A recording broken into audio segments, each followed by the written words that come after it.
start the ball. You say action, then I pick. Action. A very good morning to you all. This is Friday with Flora, and this episode we have a special guest by the name Fred Ogola.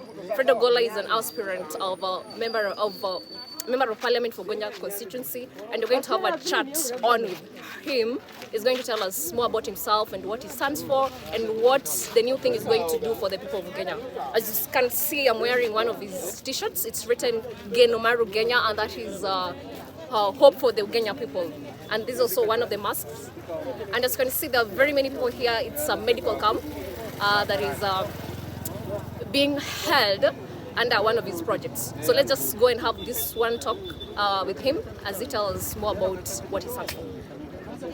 So, thank you very much, Flora. I'm Fred Ogola.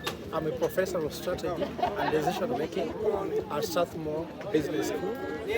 I am running for the seat of Member of Parliament on ODM ticket, and I have the five agenda for the people of Kenya. Yes. And the first one is health first. So healthy Ugenya means wealthy Ugenya. Yes. Without life, without health, you can't do anything. You can't go to work, you can't go to church, you cannot be able to do business. Yeah. In fact, life stalls when you are unhealthy. So that's why we're saying we have to have a healthy Ugenya, which becomes a wealthy Ugenya. Yeah. So that's very important. Then the second thing which is important that in our manifesto is the issue of wealthy Ugenya. Now, wealthy Ugenya here means that Ugenya that has factories, Ugenya that has things that can produce jobs. Like we are setting up a rice factory in Ujwanga, we want to do a cotton factory in West Ugenya, we want to do sugar factory in Okela, we want to do a maize mill factory in Sega. With those ones, there will be a possibility of creating jobs. That is different from job creation. Wealthy Ugenya means Ugenya that has factories that can pay taxes to the county government and national government, so that Ugenya can have a bargaining chip as a place where there are certain number of companies. Ugenya will be the economic capital of Siaya County, where people from Ugenya can wake up, drive their cars, go to work, and go for holiday. The third one is job creation. We're going to create 1,000 jobs in Ugenya. I have worked in Ugenya from beginning to end. You call it Sifuyo, you come all the way up to this side of East Ugenya, Ukela, Kodongo, all those areas. There's one problem which is there. Every 90% of Ugenyans, everyone has 3 to 4 SIM cards. Means that they are on Fuliza. That's why they have these SIM cards. So Fuliza Pesa. There is the Fuliza where people have Fuliza Duka, where you go to a shop, you only promise with the amount they are going to pay, then you get goods. So those shops collapse. The second thing is that every border person, 85% are riding borders which are on loan, which means Fuliza, Piki. Now, we even have Fuliza Masomo, where all of us went to school. You did all your education, you didn't pay school fees, so you are in debt. So Fuliza Masomo. You can take it anywhere. Fuliza Bedo, you go and buy somebody's omena in credit. There's even Fuliza Bibi. People have gotten married, they can't pay dowries. So this is a pandemic problem or a systemic problem. It can be solved with one silver bullet, job creation. When people are at work, they're able to earn money and pay for their expenses, and therefore there is no Fulizas. So that being the most important thing that I'm trying to focus on, will make us be able to have a road, because when there is factory somewhere, there will be a road that needs to carry raw materials from here to there, finished product from here to there. People have money to pay for tokens. Electricity bills now can be paid. If you don't have money, even if you put for your transformer and electricity, you'll still stay in darkness because you'll have Fuliza token. You cannot be able to pay. So, all this infrastructure people are talking about, without people earning money, you can't work. People talk about table banking. You cannot bank when you're on Fuliza. So, this is the third most important manifesto. Then the other thing is now empowering women with the businesses that my mother did, like small businesses like selling things in the local markets, supplying things to the county government. When we have factories in Ugenya, These factories will have workers who are earning money, who want to eat lunch. Ugandan will be able to carry their produce, make mandazi, go sell people to have breakfast, take tea there, go and prepare ugali and sukuma, ugali and meat. And those people will buy, and therefore Wakina Mama needs to be taught, which are called street MBA programs, Yes. where women are as smart as street MBAs.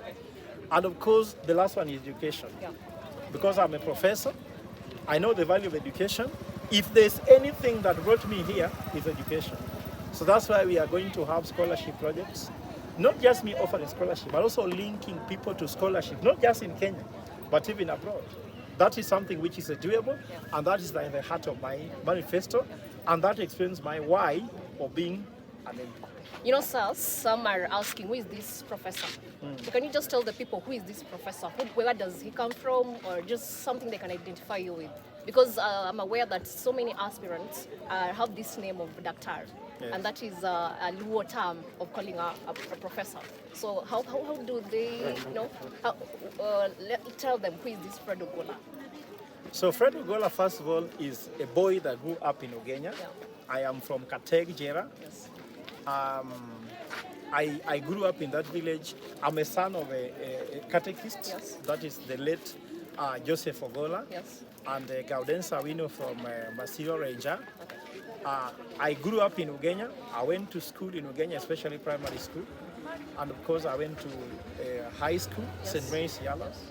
And I have been able to grow my career with all those difficulties. So the most important thing about me is that I know what problems are. I know what suffering is. And that's why we have the tagline called GAIN, which means hope. The hopeless boy had hope and became who I am today. And that's what I want to give to Kenya people, that you need to have hope. You cannot be without hope. Yes. The only thing that you cannot be without is hope. You can't even wake up if you don't have hope. And that's what we are giving back to people, that they can be hopeful. So who I am, actually, I am hope. Your hope. I'm hope for the people. And it's not just theory, it is a practical, that where I came from, I'm hope.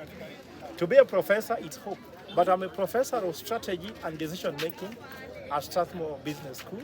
So I teach strategic planning, and I teach how people make decisions. Maybe what people can wonder is it good for somebody who does decision making to become an MP? Okay. But of course, that is a story for another day. Okay, so tell us, where do you feel, or in what ways do you feel that the current MP failed at, that you can correct when elected? Well, I mean, I wouldn't say fail, because that judgment can be done using the data which has been shown how every MP is performing. Yes. But what I know is that there are some things I can do better. Like, for example, when people are sick, they can't do anything else. You can build them a road. Who can travel on a road who is sick? They can't. So there are some essential things that Ugenya people need. Basic thing. They say, I can't offer help. It has happened when I am not an MP, which means that I have something I can do. So I can just do better what he has not done. People have built hospitals, but people don't need hospitals. Yes. People need treatment. Yes. Without building a single hospital, today we are treating over 1,000 people. So I'm saying there are things I can do better. Yes. And because for my background being a professor Yes. in business, Yeah. I know how Ugenya can become wealthy. Okay. So that we get out of dependency of 200 shillings, 100 shillings. I know people still need these 200 shillings, but I'm saying we need to get out of there, not by blaming them for asking for 100 shillings, 200 shillings, but by offering concrete solutions. Yeah, and that leads us to the next question. What is your take on handouts? I think it's a culture that is not good, but at the same time, people say if we want to succeed as politics, don't blame handouts. But I usually tell people that that is not the way to go. The way to go is, if I create these 1,000 jobs where somebody earns 25,000 shillings, do you think they need my handout? They can even insult me, but their future is taken care of. It's when talk about empowerment. What is empowerment? Empowerment means I don't need you to succeed. That's it. You need to show me how. Yes, Okay. I show you how, and then even if you don't like me, you succeed. But here is whereby people are on retainers so that I can continue keeping my seat. I don't want to be a king of poverty where everybody behind me is a beggar and I'm the only one who has, and that makes me feel like a king. And I can tell you, I talk to politicians because I am.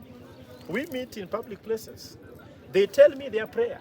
Some of them kneel down in an altar and tell God, let the people continue being as they are so that I can continue being their leader as they continue taking handout to be something very serious.